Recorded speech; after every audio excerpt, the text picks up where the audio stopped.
بسم اللہ الرحمن الرحیم۔ خطبہ شعبانیہ میں رسول خدا صلی اللہ علیہ وآلہ وسلم نے درود بھیجا، اللہم صلی علی محمد۔ رسول خدا نے کیا ارشاد فرمایا کہ قرآن تلاوت کرو۔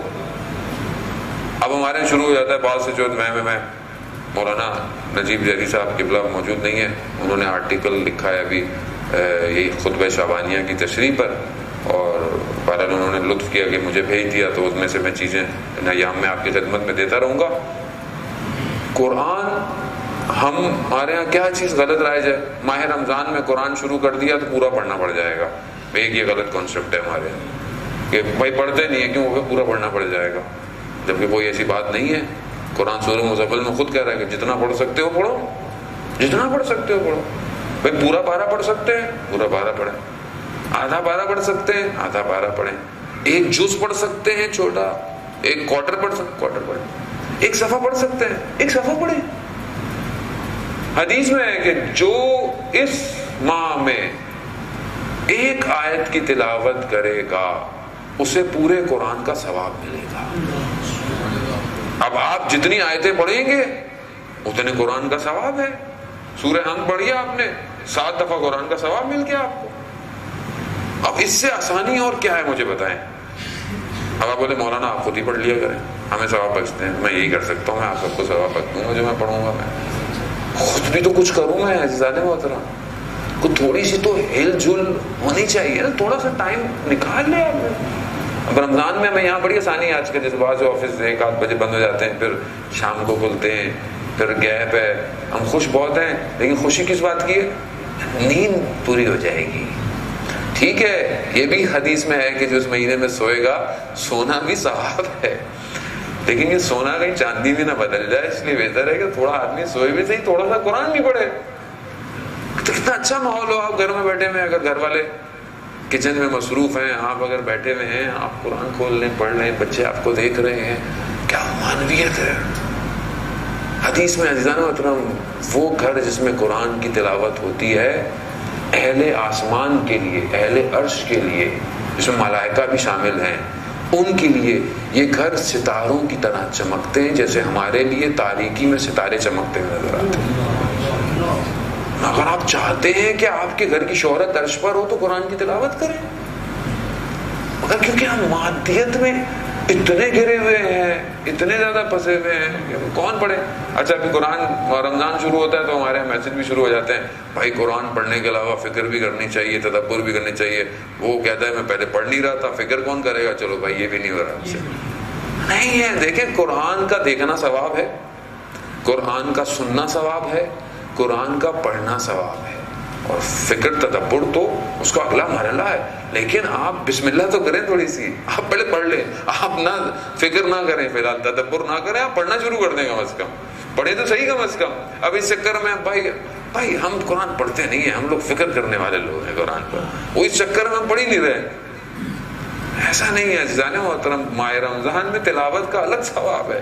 کچھ نہیں، آپ گاڑی میں جا رہے ہیں، موبائل آپ سب کے پاس ہے ماشاءاللہ، آپ اس میں لگا لیں، آدھے گھنٹے کے تو سافٹ ویئر آ گئے ہیں کہ آدھے گھنٹے میں آپ کے پورے قرآن کے پارے کی تلاوت ہے۔ وہ آپ نہیں پڑھ سکتے ہیں، آپ کان میں لگا لیں، سنتے رہیں کم از کم۔ یعنی اتنی آسانی کے باوجود بھی اگر میں اس قرآن سے دور ہوں عزیزان محترم، اور یہ جیسے سامت قرآن ناطق قرآن ہے تو یہ سامت امام ہے، جب میں سامت امام کے قریب نہیں جا رہا تو کل میں اصل امام کے قریب کیسے جاؤں گا؟ لمحہ فکریہ ہے کہ آج قرآن نہیں ہے میری زندگی میں، صلوات بھیجیں محمد والا، اللہم صلی علی محمد۔ سینئر علماء آ جاتے ہیں، تھوڑی ہمیں ٹینشن بھی جاتی ہے کہ غلطی ہو گئی تو یہ بعد میں پھر سائٹ پہ لے جائیں گے۔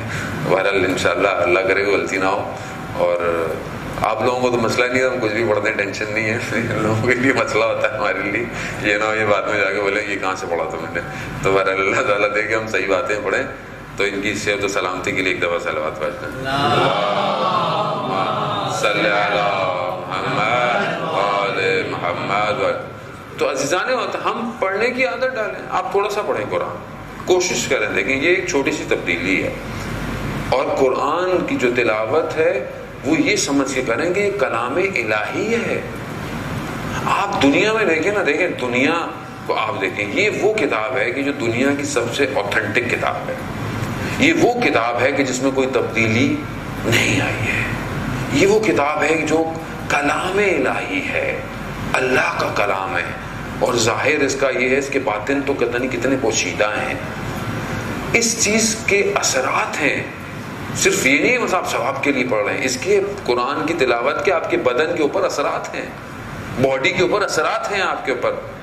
وہ چائنیز جاپنیز جس نے جو ریسرچ کی تھی، اس نے پانی کے اوپر ریسرچ کی، الفاظوں کو پانی سامنے رکھا اور الفاظ اس کے اطراف میں رکھے، برے الفاظ جو بھی عام معاشرے میں برے ہوتے ہیں. تو اس نے دیکھا کہ پانی کے مولیکیولز چینج ہو رہے ہیں اور ان کی شکلیں خراب ہو رہی ہیں. پھر اس نے اچھے لفظوں کو پانی کے پاس رکھا، جیسے محبت، ماں، یہ وہ یونیورسل ورڈ ہیں جو ہر جگہ اچھے لفظ ہیں. تو اس نے دیکھا کہ پانی کے مولیکیولز چینج ہو رہے ہیں. پھر اس نے پانی اپنے سامنے رکھا اور کئی لوگوں کو فون کیا، کہا کہ اپنے ذہن میں اس پانی کو رکھو اور اچھے لفظ سوچو. تو جب انہوں نے سوچنا شروع کیا تو پانی کے مولیکیول تبدیل ہونا شروع ہو گئے.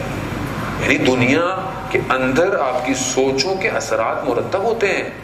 بعض اوقات آپ سوچتے ہیں کہ یہ کام نہیں ہونا، ارے نہیں ہو سکتا، نہیں ہوتا، کیونکہ آپ خود اپنے وجود سے اس نیگیٹو تھاٹ کو کریٹ کر رہے ہیں اور اسباب آپ کے سامنے بلاک ہو جاتے ہیں. لیکن وہی موٹیویشن فیکٹر، آپ بولے نہیں ہو سکتا ہے، کیوں نہیں ہو سکتا، میں کوشش کروں گا، آپ کوشش کریں، خدا اسباب کریٹ کرنا شروع کر دیتا ہے، کام ہو جاتا ہے.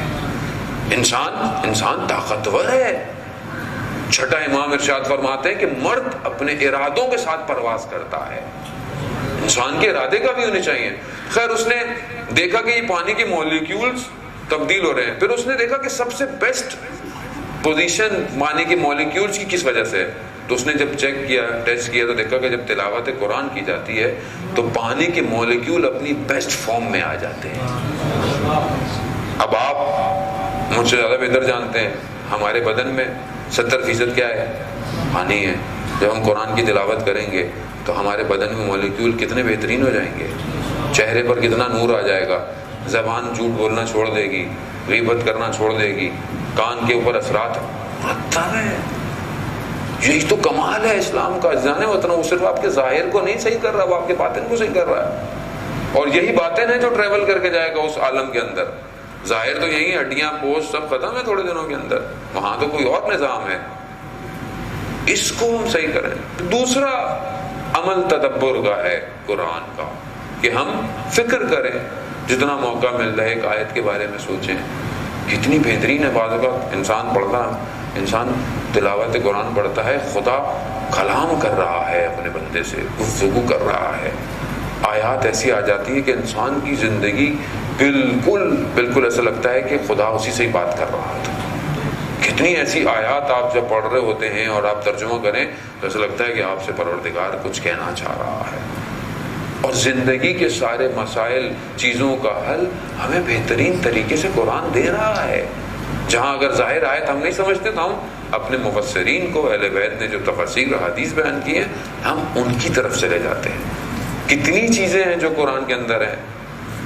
اور ہماری کوشش تھی کہ بہرحال اگر وقت ملا تو ہمارے کچھ دوست بہت زحمت کر رہے ہیں کہ تقریباً شاید 4-5 منٹ کے اندر ہر روز ایک پارے کا خلاصہ ہے. 4-5 منٹ میں کوشش کروں گا کل سے اگر توفیق ہوئی تو بیان کروں، تاکہ پتہ ہو کہ پہلے پارے میں کیا ہے، دوسرے پارے میں کیا ہے، تیسرے پارے میں کیا ہے.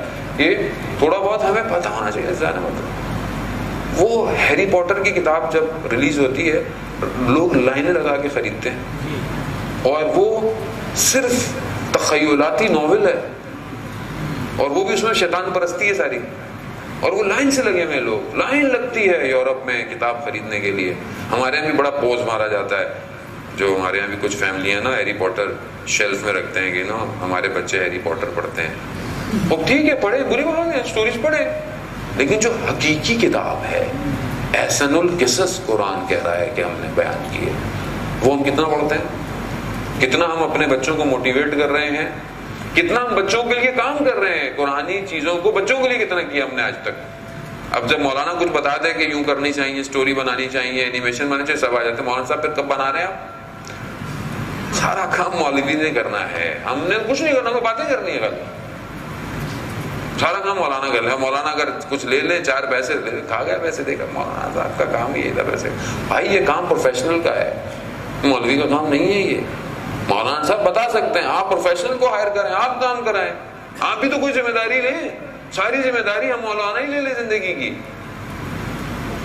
نہیں عزیزان, ہر بندے کی ذمہ داری ہے معاشرے کے اندر. امام وقت کو ہر بندہ چاہیے, ہر انسٹیٹیوشن کو بندہ چاہیے. اب آپ بولے میں تو مثلا نارمل سا آدمی ہوں, میرا کیا کام ہے امام, میں امام کی کیسے.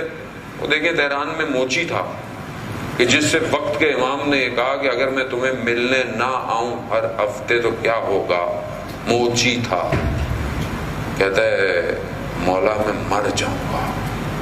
امام فرماتے ہیں کہ میں جانتا ہوں اسی لیے ہر ہفتے ملنے آتا ہوں. موچی تھا. ایک موچی اس مقام پہ پہنچ سکتا ہے تو ہم کیوں مایوس ہیں کہ ہم امام کے کوئی کام نہیں آ سکتے. عزیزان, جمعے کا دن ہے, ظہور کا متوقع دن ہے, کتنا میں پریشان ہوں وقت کے امام کے لیے. من از ریش خشک و زردم خودم را بی تو گم کردم.